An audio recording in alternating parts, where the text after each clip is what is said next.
Bien. Retomo. Repito. Dice Benveniste, ego es quien dice ego. Lo dice en latín para que se entienda que no es solo la palabra y que en realidad yo es en castellano. Obviamente él en francés diría je, pero vale para todo lenguaje. Después incluso va a decir que todos los idiomas tienen algún tipo de pronombre personal o tipo de palabra que haga o cumpla la función muy importante de los pronombres personales, que es justamente referirse a los sujetos involucrados en la enunciación.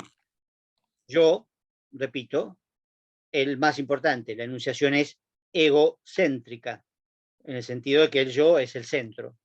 Pero ese yo, por supuesto, se distingue de lo que no es yo, mediante el lenguaje. Y dentro de ese no yo va a distinguir a la segunda persona, que es a la cual se dirige, y a la tercera persona, que es a la cual no se dirige y que tiene otras funciones. La tercera persona es aquella de la cual se puede hablar o quizás ni siquiera sea una persona, ¿sí? En castellano por lo menos. Y eso lo vamos a analizar más adelante, pero desde el punto de vista más práctico, porque tienen que distinguir bien los pronombres, etc. Y los verbos también, ¿no? Es decir, la persona es una característica en castellano importante, ¿no? Lo que se llama un accidente gramatical. Y la persona está en varias palabras, pero es un elemento fundamental de la enunciación, la persona. Van a ver que en la enunciación hay tres ejes, ¿no? Tres coordenadas que son persona, tiempo y espacio, que forman un contexto, ¿sí? Pero acá nos estamos centrando más que nada en la persona. Ahora vamos a ver un poquito el tiempo también, que es interesante. No habla del espacio, en este caso Benveniste, aunque el espacio también en realidad se define de la misma manera, pero no importa, estamos primero con la persona. Esto incluso desde un punto de vista psicológico, solo como acotación, porque además Benveniste tiene mucha influencia también sobre el psicoanálisis, Lacan lo citaba mucho a Benveniste, la distinción primaria, digamos, entre yo y no yo, se hace a través del lenguaje, porque al principio ustedes saben que cuando uno nace hay un estado de fusión con la madre, es decir, uno no se distingue como yo, ¿sí?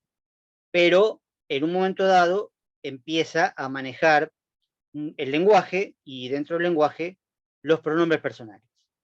Es algo que uno aprende de manera vacilante a veces, vieron que los chicos a veces usan mal los pronombres personales, pero enseguida aprenden yo y vos. Y ese vos primero es la madre, digamos.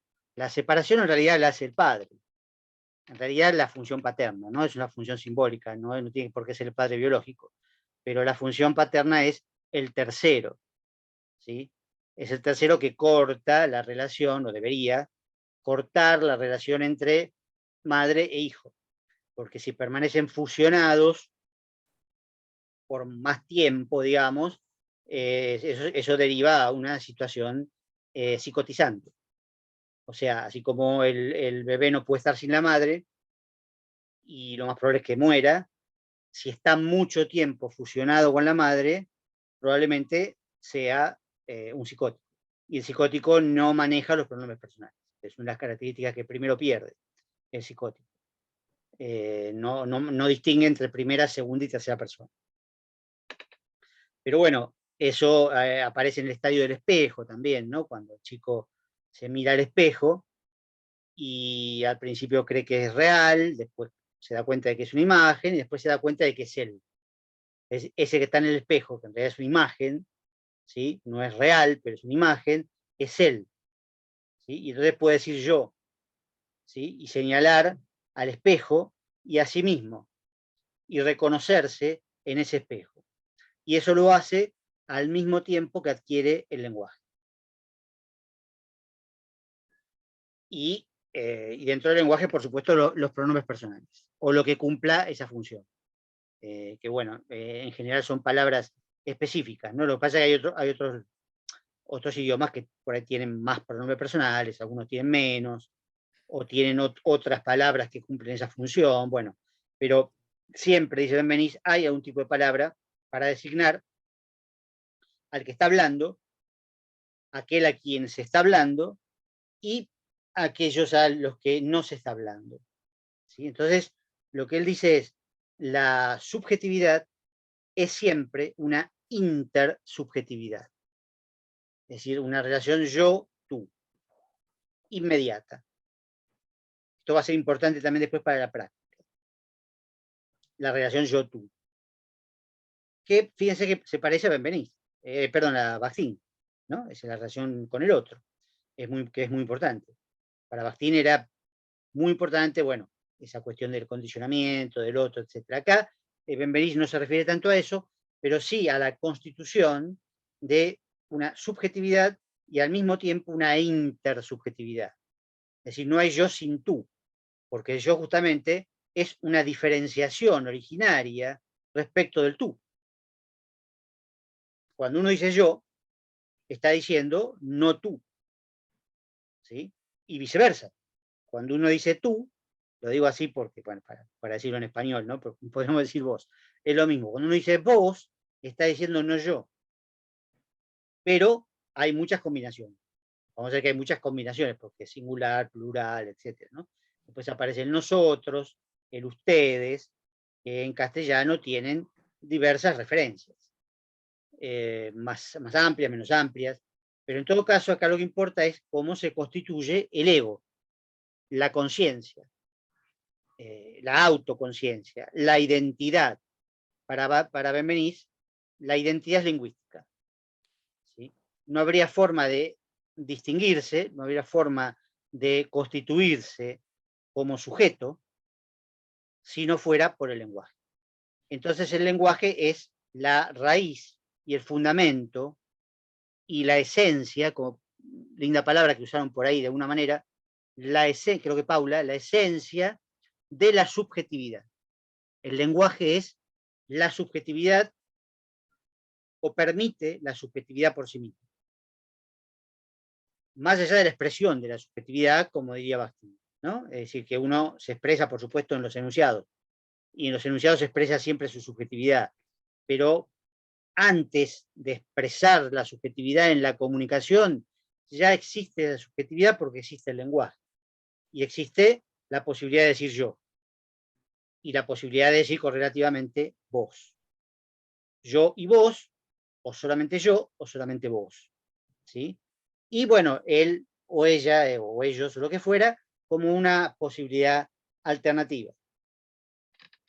Hay acá dos cosas que nos faltaría para completar, porque esto casi le damos lo único que hay en el artículo, no hay mucho más que esto. Por un lado es la importancia que le asigna Benveniste a justamente la primera persona, con el ejemplo de algunos verbos especialmente, que esto tiene todo que ver con una filosofía del lenguaje, con lo que se llama actos de habla, performativos, bueno, toda una cuestión que no vamos a analizar, pero que se relaciona con esto que dice Benveniste, que es el hecho de hacer cosas con palabras. Pero para hacer cosas con palabras tiene que intervenir el yo. Porque fíjese un poco los ejemplos que él utiliza ahí, ¿no? Cuando uno dice yo juro, o simplemente juro, en castellano no es obligatorio el pronombre, ¿sí? En inglés sí es obligatorio el pronombre, y en francés también, pero digamos en castellano uno puede decir yo juro o puede decir juro, nada más. Y en la primera persona ya está en el verbo. Entonces queda como sujeto tácito. No hace falta decir yo. Pero la terminación de juro incluye la primera persona. Pero ¿qué pasa cuando dice yo juro o juro? Bueno, está jurando. Es decir, se está comprometiendo fácticamente, empíricamente, a realizar algo. ¿Sí? Cuando uno jura, por ejemplo, a la bandera, o cuando uno jura hacer algo en particular, o cuando uno jura al recibirse, que uno generalmente jura, o cuando uno jura al acceder a un cargo, ¿sí? ¿Qué está haciendo? Bueno, se está comprometiendo a cumplir determinadas cosas, ¿no? Yo juro X. Bueno, me comprometo a cumplir con X, ¿sí? Y lo digo en primera persona.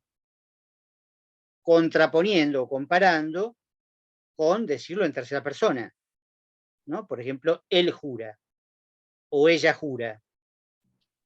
¿Qué hecho se está produciendo ahí? Ninguno, ¿sí? Yo no me comprometo a nada, simplemente estoy describiendo un estado del mundo en tercera persona. Quizás algo que estoy viendo, o me contaron, no sé, lo puedo decir en presente o en pasado, pero él jura es una simple descripción, mientras que yo juro es un juramento, ¿sí? Pero él jura, no sé, eso es una descripción quizás subjetiva de algo que está pasando aparte de mi yo. Bueno, hay una serie de verbos que funcionan de esa manera. Jurar, prometer, es parecido, ¿no? Más o menos parecido. Declarar, también en el sentido jurídico del término, ¿no? Yo declaro tal cosa, yo declaro que es verdad. O en el sentido, por ejemplo, en matrimonio, ¿no? Lo que dice el juez, ¿no? Los declaro marido y mujer. ¿Digamos? Yo los declaro marido y mujer. Está bien que el juez lo hace en nombre de un ordenamiento jurídico, de unas leyes civiles, ¿no? Pero lo hace él en primera persona, ¿sí? Y desde el momento en que lo hace, ¿sí? Ahí empieza el matrimonio. Cuando él declara, empieza, ¿sí? Ahí empieza toda la desgracia, ¿no? Pero bueno, digamos esto, aparte. Pero digo, entonces si lo digo en tercera persona, ¿sí? Él declara, o él los declara marido y mujer, yo no tengo nada que ver, ¿sí? Yo no tengo nada que ver ahí. Estoy simplemente describiendo un hecho ajeno, igual que en el caso anterior. Pero si yo digo, yo los declaro marido y mujer, en sentido directo, serio, ¿no? Por supuesto, para eso tengo que ser juez. Juez civil, digamos, o juez de paz, se decía. Eh, no sé si todavía se llama así, digamos, sé que cambió la fórmula, pero de todas maneras, la declaración existe. Y existe a partir de que este sujeto lo pasa por su persona, por su primera persona, ¿no? Entonces, esto es lo que Benveniste da como ejemplo, creo que otros verbos, hay varios verbos que funcionan de esa manera, como acciones, ¿sí? Pero en primera persona, porque en tercera persona no es mi acción, es una acción quizás de otro, quizás, ¿sí? Pero cuando lo digo en primera persona, se convierte en una acción real a partir de ahí, ¿sí? Y cambia el mundo, de alguna manera. Es decir, aunque sea el mundo en, en el que me rodea, digamos, ¿no? Con distinto alcance, pues. Yo declaro una guerra. Ahora las guerras no se declaran, actualmente las guerras no se declaran. Pero en una época se declaraba una guerra. Bueno, a partir de ahí hay una guerra. Y se hacía, bueno, en primera persona, el mandatario en ese momento, o sea, un rey, un emperador, lo que fuera, ¿no? A partir de ahí existía la guerra, ¿sí? Antes no, ¿sí? Pero en primera persona, ¿sí? Entonces, ahí también es lo que le sirve a Benveniste para fundamentar lo que sería este poder, por decir así, de la primera persona, ¿sí? Del ego constituido por el lenguaje, y que a su vez, con el lenguaje, hace cosas, ¿sí? Pero que van más allá de la comunicación, ¿sí? Vuelvo al respecto. Si la comunicación es solo intercambiar enunciados o intercambiar conceptos, sí, puede ser, ¿sí? Eso vale para cualquier enunciado, pero esto es más profundo que intercambiar conceptos, ¿sí? Es crear algo, es producir una acción concreta en el mundo, ¿sí? Con el lenguaje y con la palabra yo, ¿sí? Esto es lo que Benveniste quiere demostrar o extender en este breve artículo. Y después va hacia, como recién dije, la cuestión de la temporalidad. Es decir, el tiempo, el tiempo. que es otro aspecto de la enunciación, pero que Benveniste acá también lo utiliza para proponer que la temporalidad está definida por el lenguaje, así como la subjetividad, y la cualidad del sujeto, también la temporalidad. Porque después de todo, ¿qué es el tiempo? Bueno, no sabemos qué es el tiempo, sabemos que es algo que pasa simplemente, es muy difícil definir el tiempo desde el punto de vista filosófico y desde el punto de vista científico. Hay miles de definiciones, por supuesto, hay miles de tratados sobre el tiempo, pero la cuestión es que no sabemos bien qué es. Sabemos que, o creemos saber, que se divide en pasado, presente y futuro. De esa manera vemos el tiempo.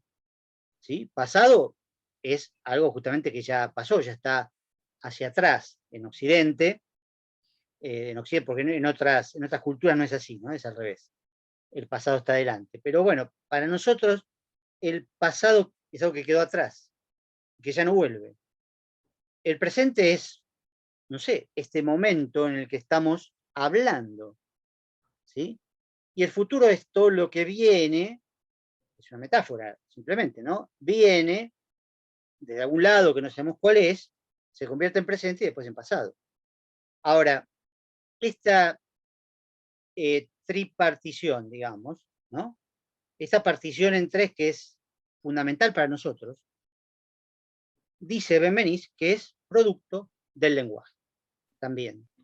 ¿Por qué? Porque el tiempo presente solo puede emerger en tanto alguien habla y o sea, enuncia, y ese tiempo de la enunciación es el presente. Es una especie de tiempo cero o grado cero del tiempo en el cual uno está hablando, pero que por supuesto siempre se está yendo permanentemente hacia el pasado. Si el presente se está convirtiendo permanentemente en pasado, pero la tripartición, en pasado, presente, futuro, como lo queramos, como lo llamemos, también lo podemos llamar ayer, hoy y mañana, vamos a ver que eso es muy importante también, ¿no? El hoy, el ahora, yo, ahora. Estos son dos elementos claves de la enunciación. El yo, bueno, ya lo vimos, ¿no? Dijimos la enunciación tiene el centro en el yo, pero también tiene centro en el ahora. Ahora yo estoy hablando. Ahora les estoy hablando a ustedes. Yo les hablo a ustedes en este momento. ¿Sí? No hace falta decir ahora, ni hace falta decir en este momento, porque hablo ya está en presente. ¿Sí? O estoy hablando ya está en presente. Aunque sea un presente continuo, es lo mismo. Estoy hablando, está en presente. Hablo, está en presente. ¿Sí? Si dijera hablé, sería pasado. Si dijera hablaré o voy a hablar, ¿sí? Sería futuro. ¿Sí? Y eso depende del lenguaje, exclusivamente. El lenguaje corta el tiempo en tres, solo que el ahora es un momento fugaz y todo lo que queda antes de ahora es el pasado, la anterioridad, y todo lo que viene después de la hora es la posterioridad, ¿sí? Lo que llamamos futuro, es lo posterior, lo que viene después, y lo otro quedó antes. El ahora es puntual, por supuesto, y fugaz, pero por supuesto uno también puede usar, como dije recién, hoy. El hoy no es fugaz, porque hoy en realidad dura 24 horas, y no es tan fugaz. Ayer son otras 24 horas, pero es el día anterior. Y mañana son otras 24 horas, pero posteriores. Ahora, después, por supuesto, uno puede seguir variando la amplitud de ese presente, porque también puedo decir este año, o esta década, o este siglo, y sigue siendo una forma de presente, ¿sí? Pero depende del lenguaje, siempre. O, perdón, no sé si me escuchan, sí.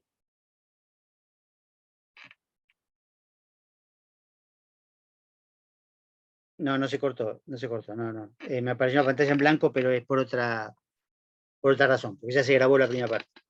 Decía, yo puedo decir este año, y eso es presente también, ¿sí? Es el presente de la enunciación. Si digo el año que viene, o el año próximo, ya es futuro. Si digo el año pasado, o el año que pasó, o hace un año, es pasado. O anterioridad, como decía antes. Anterioridad, posterioridad. ¿Sí? Entonces vamos a ver que la enunciación está organizada también temporalmente, en 3 partes. ¿Sí? Y vamos a encontrar entonces esto reflejado en ciertas palabras, pero sobre todo en los verbos, porque los verbos también están constituidos por tiempo. Los verbos tienen, en castellano, tienen presente, tienen varios pasados, llaman pretéritos, y varias formas de futuro también. Futuro simple, perífrasis, etc. ¿no? O sea que los verbos tienen persona y tienen tiempo. Eso es algo que vamos a tener que analizar en enunciados concretos, en textos concretos. Pero acá está la teoría. La teoría es esta, entonces, que tanto la subjetividad como la temporalidad dependen, se fundamentan en el lenguaje.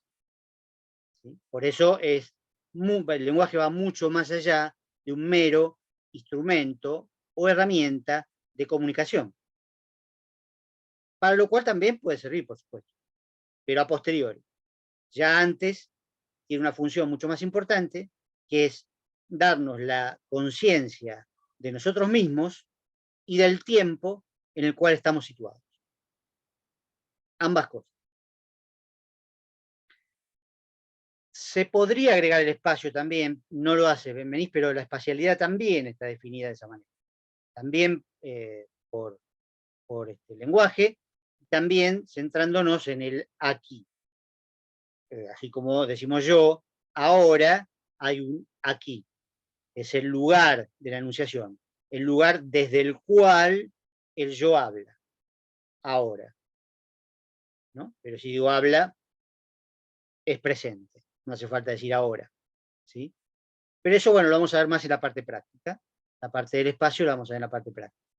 No están los verbos, salvo algunos, en algunos verbos sí puede aparecer, pero los verbos en castellano no tienen una marca espacial. Tienen temporalidad, sí, por supuesto, y tienen persona, pero no espacio. En otros idiomas sí. O por lo menos abunda más verbos que tienen contenido espacial. Pero no en castellano. Quizás por eso Benveniste no toma en este artículo la espacialidad. Sin embargo, es muy parecida la espacialidad a la temporalidad. Y de hecho lo vamos a estudiar juntas, digamos, las dos cosas, la espacialidad y la temporalidad, porque se manifiestan de una manera similar. Pero eso va a ser la primera clase después de parcial. Porque todavía nos falta ver un poco el tema de la enunciación. Pero en realidad, o sea, el aparato formal de la enunciación. Pero en realidad, ya con esto que estamos viendo ahora, casi como que podemos tranquilamente leer ese artículo nuevo, el aparato formal de la enunciación, porque es muy, muy poco lo que agrega esto. Por eso prefiero dar primero el tema de la subjetividad, que además es bastante difícil. El artículo es bastante denso para leerlo solos, por eso quería dedicarle bastante tiempo. El otro artículo también es breve y denso, pero no tanto probablemente. Y además son cosas que vamos a ver después en la práctica. Que más vale ver en la práctica que verlo solo en la teoría. Pero sí hay una definición en el otro artículo de enunciación, un poquito más técnica y más precisa y propia de Benveniste. No la que yo acabo de dar con el dibujito ese, que era, bueno, la enunciación como producción de enunciados, que es casi una tautología, digamos, una cosa muy evidente, muy obvia. La enunciación produce enunciado. ¿Sí? El enunciado es producido por la enunciación. Y sí, claro, efectivamente, son dos ámbitos distintos. El enunciado es perceptible, es el elemento perceptible. Así sea lo que yo estoy diciendo ahora, ¿sí? Que ustedes perciben a través del oído, ¿no? Porque es oral. Después cuando queda grabado también lo pueden volver a escuchar de manera oral. ¿Sí? Si leen un artículo como este de Benveniste, van a encontrarse con enunciados escritos, pero también son perceptibles. visualmente en este caso, ¿sí? Porque, bueno, lo gráfico, digamos, el lenguaje escrito, ¿sí? Es perceptible visualmente. Y si fuera, bueno, un enunciado visual o audiovisual, como una película, también es perceptible, obviamente, claro, también es perceptible. Es decir, hay una materialidad en el enunciado. El enunciado es material, es concreto, ¿sí? Y como tal, bueno, por supuesto puede desaparecer, ¿sí? Una grabación puede desaparecer, un texto puede desaparecer, una película se puede arruinar, cortar, perderse, desde ya, pero eso también es propio de la materialidad. Todo lo material tiende, de alguna manera, a la disgregación. No a la total desaparición, por supuesto, porque sabemos que nada pierde, todo se transforma. Bueno, eso es cierto, hasta cierto punto, porque, bueno, una de las leyes de la termodinámica, de la entropía, dice lo contrario, pero en principio nada se crea ni nada desaparece del todo. Cualquier cosa que se crea con cosas anteriores. No se puede crear de la nada. Bueno, pero también es cierto, lo que quiero decir es que algo concreto desaparece en su forma presente. Simplemente eso.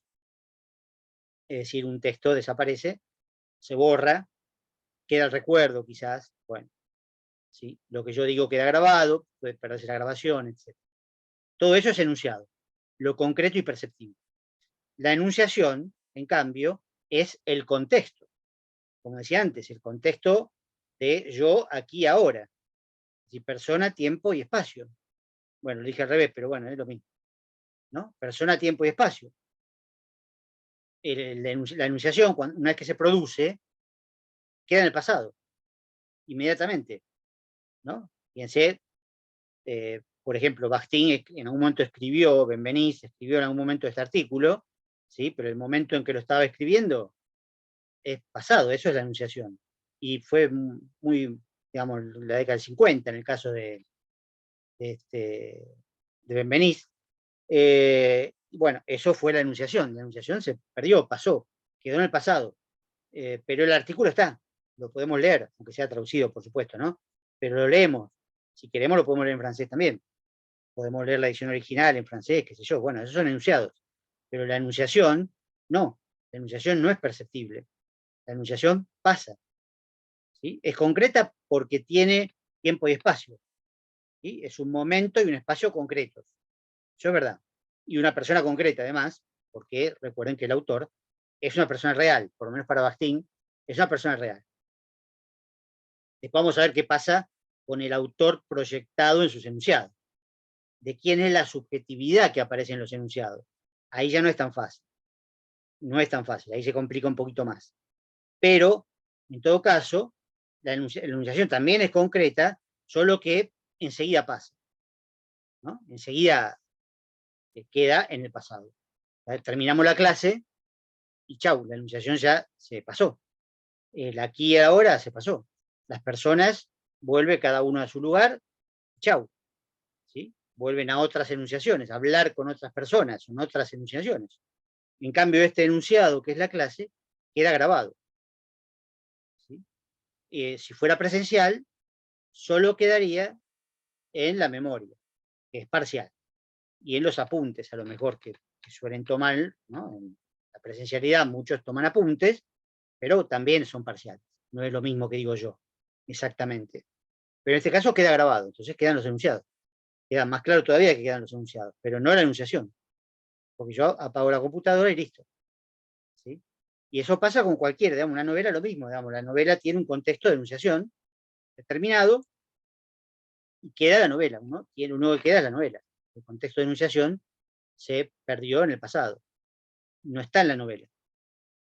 Si uno quiere averiguar, sí, por supuesto, si es una novela conocida, uno puede averiguar cuándo se escribió, en qué lugar, quién la escribió, pero son todos datos que vienen de afuera, que uno puede averiguar, ¿sí? Desde afuera, pero no está en la novela.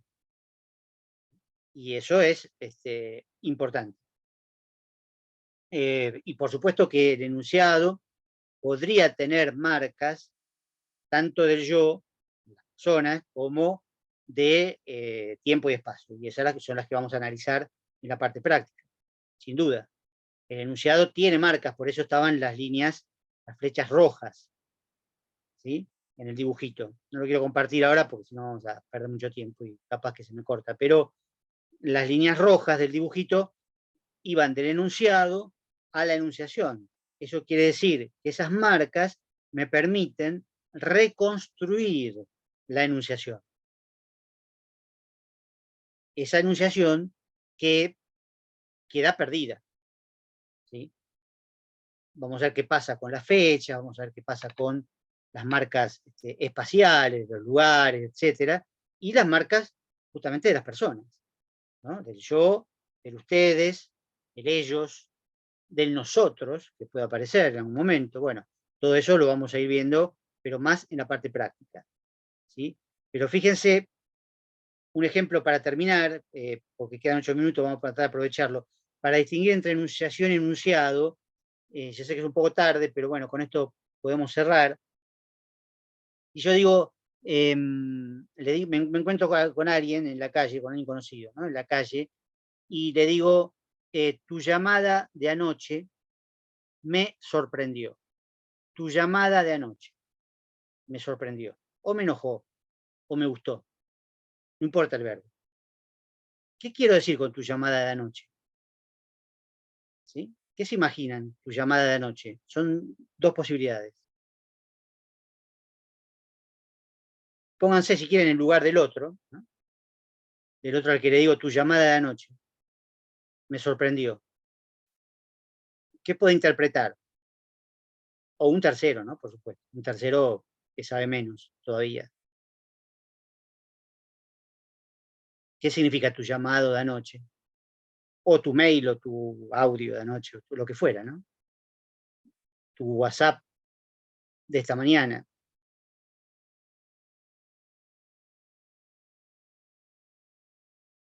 Tu mensaje de la semana pasada. ¿Qué quiero decir con eso? ¿Qué puedo querer decir con eso? ¿Qué dos cosas puedo querer decir con eso? Puede ser al mismo tiempo las dos cosas, ¿eh? No hace falta que sean opcionales. ¿Puede estar hablando de un enunciado en el pasado? Bueno, en el pasado seguro. En el pasado seguro. Pero ¿qué sería el enunciado? Porque si yo digo El anoche, es tiempo. el pasado. ¿Sí? Anoche, Claro, porque existe el tiempo. claro, anoche es el pasado. Sí. Pero ¿cuál sería el enunciado? ¿El llamado? Pero el llamado quiere decir dos cosas. ¿Y qué querría decir el llamado? En la realidad me refiero, ¿eh? No en la realidad real.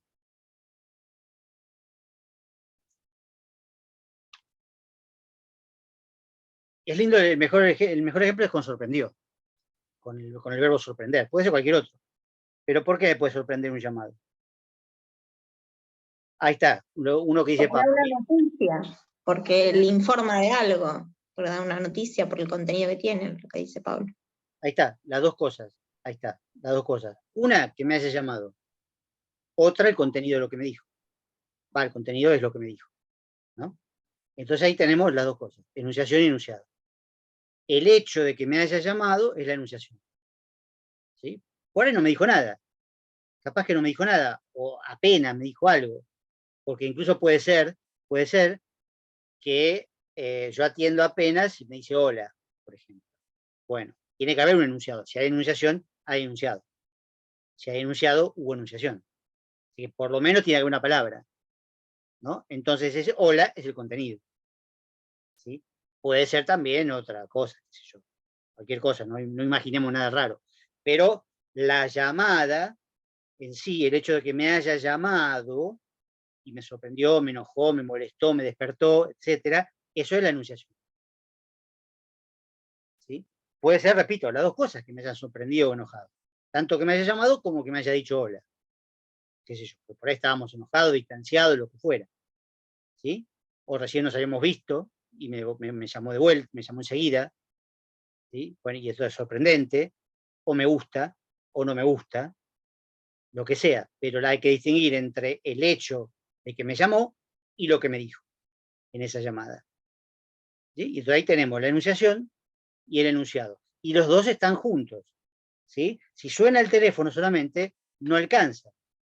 Porque es verdad que en el celular puede aparecer el nombre, ¿sí? De quien llamó. Es verdad eso. Entonces, ese nombre podría actuar como enunciado, probablemente, ¿sí? Es una forma de contenido. Porque si no, si fuera un teléfono viejo, digamos, que solamente suena y yo no atiendo, ahí no hay enunciación, ni enunciado, porque yo no atendí. Entonces no hubo intercambio de enunciado, ¿sí? En el celular se complica por esta cuestión. Yo puedo no atender, pero sé que es el otro, ¿sí? Sí sé quién me está llamando si lo tengo agendado. Entonces ese nombre funciona como enunciado, ¿sí? Mínimo, pero funciona. Porque el otro a su vez puede saber que yo lo tengo agendado. Entonces me está llamando, obviamente, y hay entonces una enunciación y un enunciado, pero mínimos, en ese caso, mínimos, porque efectivamente yo no atiendo. Pero si atiendo, ahí ya hay una enunciación y me puede decir hola y cortar. Listo. O podemos hablar media hora, una hora, o lo que sea. Todo lo que hablemos serán enunciados, ¿sí? Con una enunciación como contexto. El hecho de que me llamó y el hecho de que atendí, ¿sí? Bueno, creo que por esto por hoy podemos terminar un ratito antes, así no se nos corta de repente. De todas maneras, repito lo que decía al principio, no sé si ya estaba Pablo, que el martes que viene, más que ver el otro artículo de Benveniste, por ahí podríamos, pero más que eso, podríamos repasar Saussure y Bakhtin, es decir, lo más importante para el parcial. Y si tienen dudas, bueno, será el último momento, digamos, la última posibilidad que tienen para hacerla. Bueno, después me pueden escribir igual, pero hay poco tiempo entre el martes y el viernes. Hay poco tiempo para preguntarme algo muy largo que yo pueda contestar, ¿no? Porque hago clases, etc. Pero de todas maneras, bueno, digo, ya que aprovechemos la clase del martes para repasar los puntos claves, tampoco es que lo vimos hace 3 meses, bueno, lo venimos viendo hace poco, pero no importa, vimos muchas cosas. Veamos en todo caso los puntos claves en función del parcial. Pero ustedes repasen también un poco antes lo que hemos visto para, bueno, ver si hay alguna duda grave, digamos, porque ya que no me hicieron ninguna pregunta, no contestaron ninguna pregunta, o no hicieron ninguna pregunta de la guía, bueno, yo no tengo mucha idea de cómo vienen, digamos, ¿no? O sea, participan, todo bárbaro, pero no sé muy bien cómo están con los contenidos, por lo menos los más importantes. Entonces, si llegan a tener alguna duda, pero traten de repasar un poquito para el martes. Para eso, para ver qué podemos profundizar. Y nos vemos entonces el martes y hacemos eso, ¿sí? Espero que no haya ningún cambio, ningún problema el martes y chao. Pero si no, bueno, directamente vamos al viernes, pero bueno. Porque esa fecha no se puede cambiar. Así que bueno, no importa, creo que no va a haber ningún problema, nos comunicamos, les mando el link y usamos esa fecha para repasar, ¿no? Igual le mando el artículo, el otro de Benveniste, por la duda, para que lo tengan, hasta que se arregle el campus. Pero bueno, buena semana y cualquier cosa hablamos, ¿sí? Buena semana. Muchas gracias. A ustedes, hasta luego, Buenas noches. nos vemos.